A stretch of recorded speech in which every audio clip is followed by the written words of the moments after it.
Saterasna nomor 5, Allah anu kudu diimani ku urang teh Allah anu tebing bilangan dina datna sifat jeung damelna sifat wahdaniyat ya.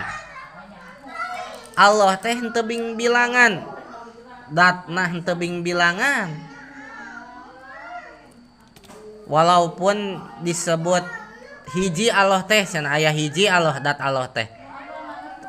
Tah hijina Allah mah tebing bilangan benten jeung hijina makhluk.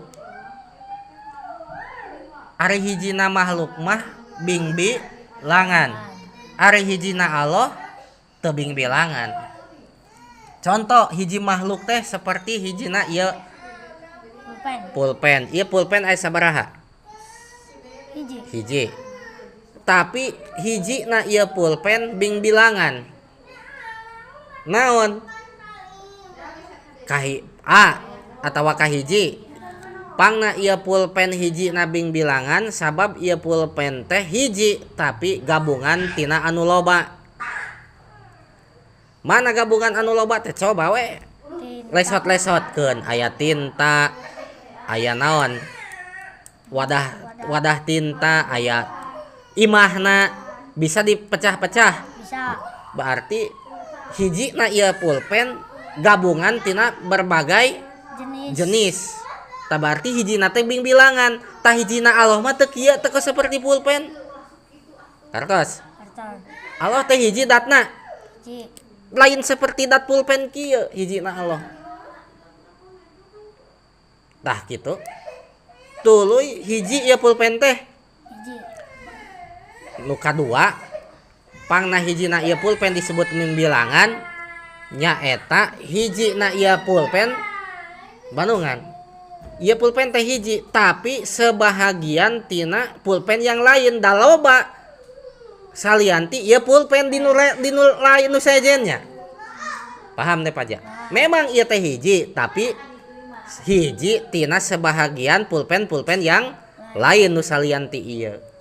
Atuh tetela ieu hijina pulpen teh hiji tapi bing tadat Allah mah teu kitu teh seperti pulpen ieu sugan kieu dat Allah teh hiji tapi hijina Allah teh sebahagian tina dat Allah yang lain nu sejena tah teu kitu dat hijina Allah mah janten kieu Allah hiji pulpen hiji pulpen ieu hiji ngeun beda hijina Allah jeung hijina ieu pulpen eusina mah katos kitu bentena teh genep kedah nekadkeun Allah teh anu maha kawasa kudrat mustahil Allah apes mun Allah lamun urang nekadkeun bahwa Allah teh apes teu sah imana. 7 kedah nekadkeun Allah teh keur iradat berarti lamun urang nekadkeun bahwa Allah teh teu iradat teu kersa kapaksa Allah teh ku makhlukna ya Allah hayong anu karunya cek Allah teh kapaksa orang teh kudu nyumpanan makhluk tah henteu kitu Allah mah teu kapaksa.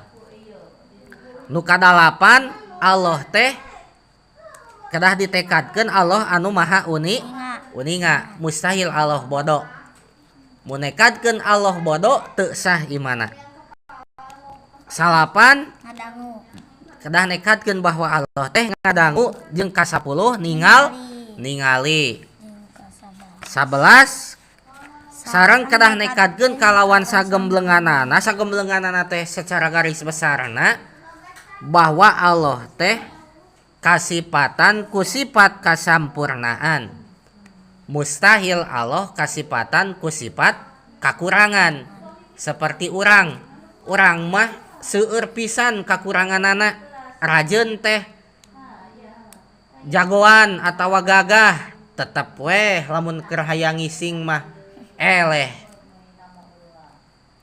keur hayang ngising mah anger weh pasti bakal ngaheulakeun medutnya ongko gagah tapi eleh ku hayang medut berarti jelema mah loba pisan sifat kakurangan nana kantun weh gagah tapi tetep lamun teu barang dahar 3 poe mah laleuleuss berarti jelema mah eueuh sifat kasampurnaanana teh ta Allah mah teu kitu.